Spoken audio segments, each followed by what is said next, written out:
City న్యూస్కు స్వాగతం. సముద్రంలో వేటకు వెళ్లి గల్లంతైన సత్రంపాలెంకు చెందిన చింతా ఏడుకొండల కుటుంబ సభ్యులను రాష్ట్ర మంత్రి కొల్లు రవీంద్ర పరామర్శించారు. సముద్రంలో వేటకు వెళ్లి గల్లంతైన సత్రంపాలెంకు చెందిన చింతా ఏడుకొండలు కుటుంబ సభ్యులను మంత్రి కొల్లు రవీంద్ర పరామర్శించారు. ఈ నెల 1న సముద్రంలో వేటకు వెళ్లి గల్లంతైన సత్రంపాలెంకు చెందిన చింతా ఏడుకొండలు గల్లంతయ్యాడు. ఏడుకొండల కోసం అధికారులు విస్తృతంగా గాలింపు చర్యలు కొనసాగిస్తున్నారు. ఈ క్రమంలో ఏడుకొండల కుటుంబ సభ్యులను మంత్రి రవీంద్ర పరామర్శించి ధైర్యం చెప్పారు. ఏడుకొండలు గల్లంతుపై తీవ్ర విచారం వ్యక్తం చేసిన మంత్రి రవీంద్ర గల్లంతైన రోజు నుండి అధికారులు ముమ్మర గాలింపు చర్యలు చేపడుతున్నారని తెలిపారు. స్థానిక మత్స్యకారులు కూడా ప్రతిరోజు బోట్ల ద్వారా గాలిస్తున్నారన్నారు. 10 రోజులైనా ఏడుకొండలు ఆచూకీ లభ్యం కాకపోవడం బాధాకరమన్నారు. ఇటువంటి ఘటనల్లో 15 రోజులలోపు గల్లంతైన వ్యక్తి ఆచూకీ లభించకపోతే చనిపోయినట్టు సర్టిఫికెట్ చేస్తామని, మరో 5 రోజులు గాలింపు చర్యలు చేపట్టి ఆచూకీ లభించకపోతే ప్రభుత్వం తరపున ఎక్స్గ్రేషియా ఇప్పిస్తామని కొల్లు రవీంద్ర తెలిపారు. కుటుంబ పెద్ద సముద్రంలో గల్లంతై బాధలో ఉంటే మాజీ మంత్రి పేర్ని నాని రాజకీయం చేస్తుండడం సిగ్గుచేటని మంత్రి రవీంద్ర అన్నారు. పరామర్శ పేరుతో ప్రభుత్వంపై విమర్శలు చేయడం తగదని, విమర్శలు చేసిన వాళ్లు గల్లంతైన వ్యక్తి కోసం ఏం చర్యలు చేపట్టారో చెప్పాలని ప్రశ్నించారు. తాళపాలెం పంచాయతీ గిరిపురం గ్రామంలో మరి బోటు ఓనర్ అయినటువంటి బలగం ఏడుకొండల బోట్లో సత్రపాలెం చెందినటువంటి చింతా ఏడుకొండలు వేటకెళ్ళి ఫిబ్రవరి 1వ తారీఖున మరి ప్రమాదవశాత్తు వేట చేస్తున్నటువంటి సమయంలో కాలు జారి సముద్రంలో పడిపోవడం జరిగింది. దాదాపు ఈ రోజుకి దగ్గర 10 రోజులు అవుతుంది. మరి 10 రోజులుగా గాలిస్తూనే ఉన్నారు. మరి బోటు ఓనర్ అయిన బలగం ఏడుకొండలు కూడా, అలాగే ఇక్కడ ఉన్నటువంటి నాయకులు, గ్రామస్తులు అందరూ కూడా మరి ఎక్కడన్నా దొరుకుతుందేమో, ఆచూకీ దొరుకుతుందని చెప్పి చాలా ప్రయత్నాలు చేసినప్పటికి కూడా ఈ రోజు వరకు ఎక్కడ కూడా ఆచూకీ లేదు. గతంలో ఎప్పుడు కూడా ఇలాంటి పరిస్థితి ఎప్పుడూ లేదు. ఇదే ఫస్ట్ టైం. ఏదన్నా ప్రమాదం జరిగి ఎవరన్నా పడినా ఎక్కడో చోట తీరానికి బాడీ కొట్టుకుని వచ్చేది, లేదంటే వాటర్లో తేలుతూ ఉంటే పడవలకు కనపడుతూ ఉంటుంది. అట్లాంటిది మరి ఈ కారణం చేతనో బాడీ ఇంతవరకు ట్రేస్ కాలేదు. మ్యాక్సిమం ట్రేస్ చేయడానికి అన్ని విధాలు కూడా శతవిధాలు కూడా ప్రయత్నం చేస్తూ ఉన్నారు. ఇది చాలా దురదృష్టకరమైనటువంటి సంఘటన. మరి ఆ కుటుంబానికి తీరం లోటే. ఎందుకంటే ఏదన్నా ఒకవేళ ఈదుకుంటూ వచ్చి దరికి వచ్చినా ఎక్కడో చోట ఈ పాటికి తెలిసేది, కానీ ఇంతవరకు సమాచారం లేదంటే మరి అందరూ కూడా అనుమానం వ్యక్తం చేస్తున్నారు.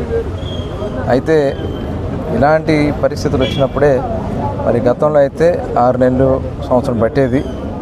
కానీ ఇప్పుడు గౌరవ ముఖ్యమంత్రి గారు 15 రోజుల్లో కానీ బాడీ ట్రేస్ కాకపోతే సంబంధిత ఆర్డీఓ గారిని, డిఎస్పీ గారిని, అలాగే ఫిషరీస్ సంబంధించినటువంటి డీడీల్ని సర్టిఫై చేసి వాళ్ళకి, ఆ కుటుంబానికి ఆదుకోవడం జరుగుతుంది. అట్లాగే అతనికి తెలుగుదేశం పార్టీ సభ్యత్వం కూడా ఉంది.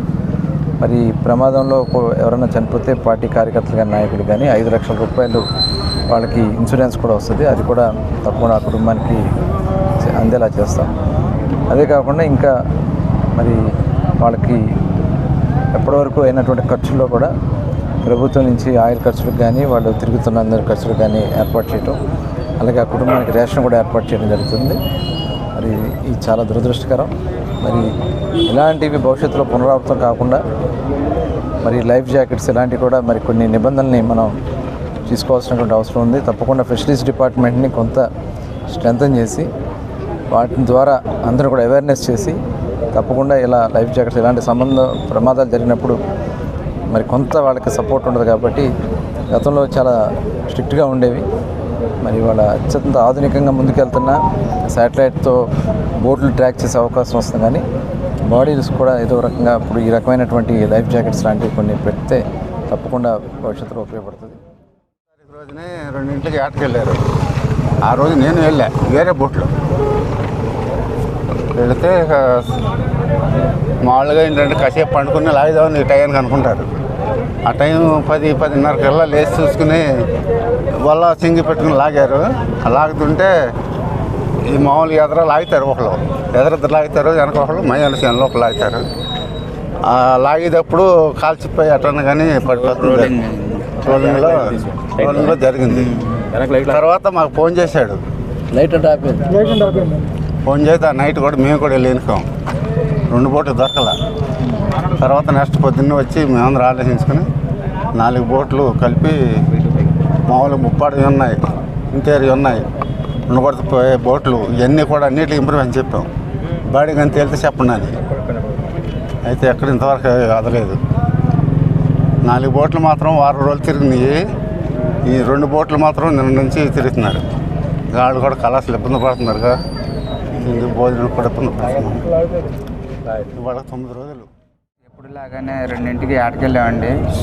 ఏటకెళ్తే వెళ్ళి 5ంటికి వలేసేసాం. వలేసేసిన తర్వాత ఎప్పటికప్పుడే బోట్ కట్టుకుని అన్నాలు తిని 7:30 కల్లా నిద్రపోయాం. నిద్రపోతే 10:30కి లేచి వల్ల అయితే ఉంటే ఒక పోయే వల్ల లాగాం. 1 గంట సేపు లాగేటప్పటికి బోటు రోలింగ్ అయింది. రోలింగ్ అయితే ఆ గాలికి రోలింగ్ అయ్యి పక్క వచ్చితే ఆ కిందకి కాలు బ్యాలెన్స్ ఆపుకోలేక కింద పడిపోయాడు. నేను వెంటనే దూకాను, కానీ దూకిన ఆ తొండ కింద బోటు కిందకి వెళ్ళిపోయాడు అనుకుంటా. ఎంతసేపు వెనుకనే దొరకలేదు. అది దొరకపోయేటప్పటికి నా పక్కన ఉన్న రవి కూడా వచ్చి నాకు సపోర్ట్గా ఉన్నాడు. అయినా కూడా దొరకలేదు. ఆయన ఎంతసేపు వెనుకన పక్క బోట్లకి ఇన్ఫర్మేషన్ ఇచ్చాం. 3 బోట్లు అంటే మా తమ్ముడు గారి, మా ఇంకొక ఆయన ఎర్రయ్య గారి బోటు అవి ఉన్నాయి 3. ఆ 3 బోట్లకి ఇన్ఫర్మేషన్ ఇచ్చాం. వాళ్ళు వచ్చి ఎనికారు. మళ్ళీ తెల్లారి ఒకవేళ ఎక్కడన్నా ఈతున్నాడేమో, ఎక్కడన్నా దొరుకుతాడేమో. ఆ నైట్ పూట మాకు అసలు ఏం చేయాలో తెలియలేదు. అసలు ఆ నైట్ పూట ఏంటంటే ఈ 3 బోట్లు వచ్చి ఎనికినాయి. తర్వాత తెల్లారే కానీ ఎక్కడన్నా ఈతున్నాడేమో అని లైట్లు వేసి ఎనికాం. అయినా తెల్లారే కూడా ఎనికినాక కూడా 11:30 అయింది. ఇక మీరు వచ్చేయండి అనే పెద్దవాళ్ళ మాటలు తీసుకుని వచ్చాను నేను. అక్కడి నుంచి నాకు రాబుద్ది అవ్వలేదు అసలు.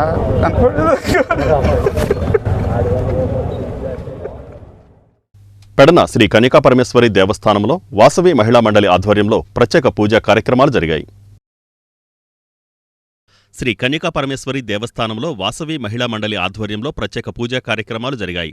పెడన పట్టణంలోని శ్రీ కన్యకాపరమేశ్వరి అమ్మవారి ఆలయంలో ఆర్యవైశ్య సంఘం శ్రీ వాసవి మహిళా మండలి ఆధ్వర్యంలో 190 కేజీల పసుపు కుంకుమలతో ప్రత్యేక పూజలను శ్రీ వాసవి క్షేత్రం ఆలయ ప్రధాన అర్చకులు స్వర్ణ సాయిబాబు అత్యంత భక్తి శ్రద్ధలతో కన్నుల పండుగగా నిర్వహించారు.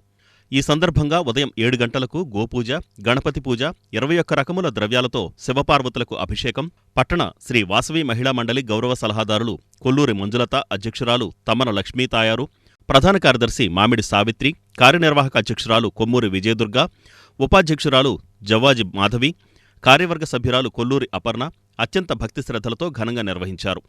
ఈ సందర్భంగా పట్టణ పురవీధుల్లో నిర్వహించిన ఊరేగింపులో 100 మందికి పైగా ఆర్యవైశ్య దంపతులు పాల్గొని అందరూ ఒకే రకం దుస్తులు ధరించారు. జై వాసవి జై వాసవి అంటూ నామస్మరణ చేశారు.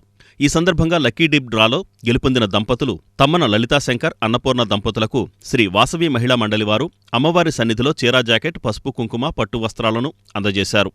ఈ సందర్భంగా పట్టణ శ్రీ వాసవి మహిళా మండలి గౌరవ అధ్యక్షురాలు కొమ్మూరి సుధారాణి, గౌరవ సలహాదారు ఆలపాటి లక్ష్మీ నేతృత్వంలో 50 మంది శ్రీ వాసవి మహిళా మండలి కార్యవర్గ సభ్యులు లలితా పారాయణం, లింగాష్టకం, ఖడ్గమాల, సౌందర్యలహరి పారాయణం అత్యంత భక్తి శ్రద్ధలతో చదివారు. పట్టణ ఆర్యవైశ్య సంఘం అధ్యక్షులు డాక్టర్ కొల్లూరి చిన్న పర్యవేక్షణలో నిర్వహించిన ఈ కార్యక్రమంలో అధిక సంఖ్యలో ఆర్యవైశ్యులు పాల్గొన్నారు.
చింతకుంటపాలెంలో కొలువై ఉన్న శ్రీ చౌడేశ్వరి సహిత శ్రీ రామలింగేశ్వర స్వామివారి దేవస్థానంలో కళ్యాణ మహోత్సవాలు వైభవంగా కొనసాగుతున్నాయి.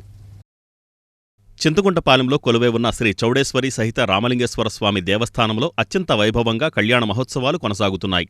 ఉత్సవాలలో భాగంగా అంగరంగ వైభవంగా శ్రీ గంగా చౌడేశ్వరి రామలింగేశ్వర స్వామి కళ్యాణ మహోత్సవం నిర్వహిస్తున్నారు. ఈ నెల 11వ తేదీ ఆలయంలో విశేష అన్నసమారాధన కార్యక్రమం నిర్వహిస్తున్నట్లు ఆలయ పాలకవర్గం తెలిపింది.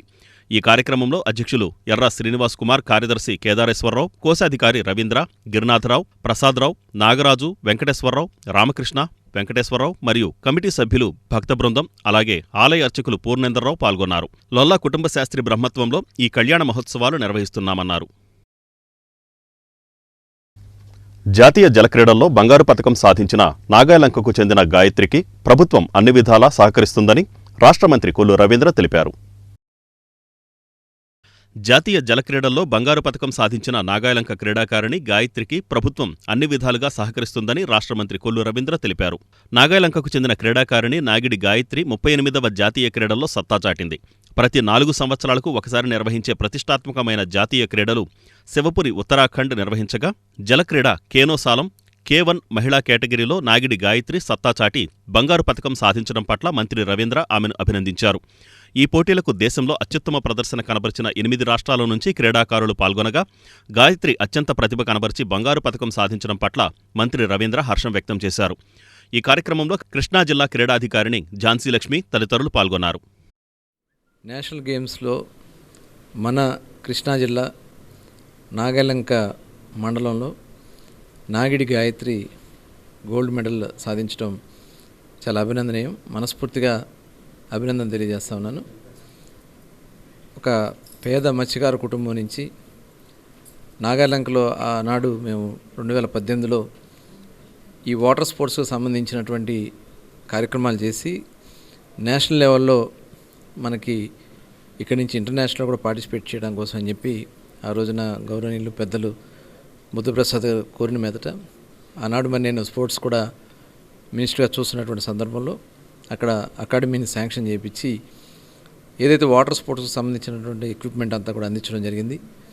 కానీ లాస్ట్ 5 years కూడా చాలా నిర్లక్ష్యం చేశారు. అయినప్పుడు కూడా ఉన్న ఎక్విప్మెంట్తోనే ఆనాడు మరి ఆ చేసినటువంటి కార్యక్రమాల మీద స్ఫూర్తిగా తీసుకుని నాగిడి గాయత్రి కానీ వాళ్ళ కుటుంబ సభ్యులు చాలామంది, ఒక దాదాపు 5-6 వాళ్ళ ఫ్యామిలీకి సంబంధించిన వాళ్ళే ఈ వాటర్ స్పోర్ట్స్ ఈవెంట్స్లో ప్రాక్టీస్ చేస్తూ ఇవాళ నేషనల్ లెవెల్లో గోల్డ్ మెడల్ కెనోస్లాలం అని ఈవెంట్లో గోల్డ్ మెడల్ సాధించడం అనేది చాలా అభినందనీయం. మనస్ఫూర్తిగా అభినందిస్తూ ఉన్నా. ఒక మత్స్యకార కుటుంబంలో పుట్టి వాళ్ళ తాతలు తండ్రులు ఫిషింగ్లో పడవలు నడిపినటువంటి స్ఫూర్తిని తీసుకుని ప్రభుత్వం ఇచ్చినటువంటి ఎంకరేజ్మెంట్తో మరి ఈ స్థాయికి రావడం అనేది అభినందనీయం.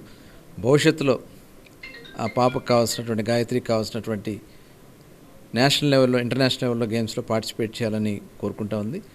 తప్పకుండా ముఖ్యమంత్రి గారి దృష్టిలో, అలాగే స్పోర్ట్స్ అథారిటీ, అలాగే స్పోర్ట్స్ మినిస్టర్ గారి దృష్టిలో కూడా పెట్టి తప్పకుండా సపోర్ట్ ఇవ్వడమే కాకుండా కొంతమంది స్పాన్సర్స్తో కూడా చేసి తను ఇంటర్నేషనల్ లెవెల్లో కోచింగ్ తీసుకోవడానికి ఎక్కడమ్మది జర్మనీ వెళ్ళడానికి సపోర్ట్ కావాలని అడుగుతుంది. డెఫినెట్గా మేమందరం కూడా సపోర్ట్ చేసి రేపు ఇంటర్నేషనల్ లెవెల్లో మన గాయత్రికి గోల్డ్ మెడల్ వచ్చే విధంగా మా వంతు మేము సపోర్ట్ చేస్తాం. తను సాధిస్తుందని పూర్తి నమ్మకం, విశ్వాసం మాకుంది. మత్స్యకార కుటుంబంలో జన్మించి కెనోయి స్లెలోమ్లో నేషనల్ లెవెల్లో గోల్డ్ మెడల్ సాధించిన నగిడి గాయత్రీదేవికి అభినందనలు తెలియజేస్తూ, ఆవిడ ముందు ఇంటర్నేషనల్లోనూ ఒలింపిక్ గేమ్స్లో కూడా పార్టిసిపేట్ చేసి అందుట్లో కూడా విజయం సాధించాలని కోరుకుంటూ. నా పేరు నాగిడి సాంబశివరావు. మా పిల్లలందరికీ, మా కుటుంబ సభ్యుల్లో 7 పిల్లలు ఉన్నారండి. 7 పిల్లలకి ఎక్విప్మెంట్ ఉంటే మన గాయత్రిలాగా 7 పిల్లలు నేషనల్ ఛాంపియన్లే అవుతారు. మీ అందరికి గవర్నమెంట్ వారి సపోర్టు, నాయకులు సపోర్టు అందరిది ఉండి ఆ ఎక్విప్మెంట్ కొద్దిగా అరేంజ్మెంట్ చేస్తే మాకు చాలా సంతోషం అండి. ఇంకా మరి ఒక పిల్ల, ఇంకా మళ్ళీ కొంతమంది పిల్లలు అభివృద్ధి కూడా అవుతారు దీంట్లోనూ ఈ పిల్లల్ని చూసి. పెడన చౌడేశ్వరి మాత ఉత్సవాలను జయప్రదం చేయాలని పెద్దలు, ఉత్సవ కమిటీ సభ్యులు విజ్ఞప్తి చేశారు. పెడన చౌడేశ్వరి మాత ఉత్సవాలను జయప్రదం చేయాలని పెద్దలు, ఉత్సవ కమిటీ సభ్యులు విజ్ఞప్తి చేశారు. పెడన పట్టణంలోని బ్రహ్మపురం రామలింగ చౌడేశ్వరి భజన గుడినందు జరిగే శ్రీ చౌడేశ్వరీదేవి జ్యోతిర్మహోత్సవాలలో భాగంగా ఇంటింటికి పంపిణీ చేసే ఎంతో పవిత్రమైన అమ్మవారి కుంకుమ పంపిణీ కార్యక్రమాన్ని ఆలయ ప్రాంగణంలో పెద్దలు, ఉత్సవ కమిటీ సభ్యులు ప్రారంభించారు. ఈ ఉత్సవాలలో అమ్మవారికి సేవ చేసేందుకు భక్తులు, యువత తండోపతండాలుగా తరలివస్తున్నారు. ఈ కుంకుమను వార్డుల వారీగా ఆ ప్రాంతాలకు చెందిన వారు ఇంటింటికి పంపిణీ చేశారు. ఆన పూజతో ప్రారంభమయ్యే ఈ చౌడేశ్వరి అమ్మవారి ఉత్సవాలు మరి 13వ తారీఖు వరకు జరిగేటువంటి ఈ యొక్క అమ్మవారి చౌడేశ్వరి అమ్మవారి జ్యోతిర్మయి ఉత్సవాలు ఎంతో ఘనంగా పెండపట్నంలో ఈ కార్యక్రమంలో బ్రహ్మపురంలో జరిగేటువంటి ఈ యొక్క అమ్మవారి ఉత్సవానికి ఈరోజు మరి వాడకట్లో కుంకుమ అందరికీ బండారిచ్చి ఈ రోజు నుంచి పని బంద్ చేయడం జరుగుతుంది.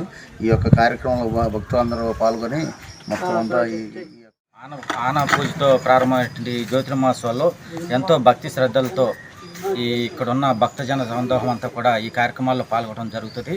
ముఖ్యంగా అలుగు సేవలో కానివ్వండి, అలాగే నగరోత్సవంలో కూడా ఎక్కువ మంది జిల్లా వ్యాప్తంగా అలాగే రాష్ట్ర వ్యాప్తంగా ఎక్కువ మంది భక్తులు పాల్గొని ఈ కార్యక్రమంలో పాల్గొని జయప్రదం చేస్తారు. ఈరోజు తెల్లవారి నుంచి ప్రారంభించబడుతున్నాయి.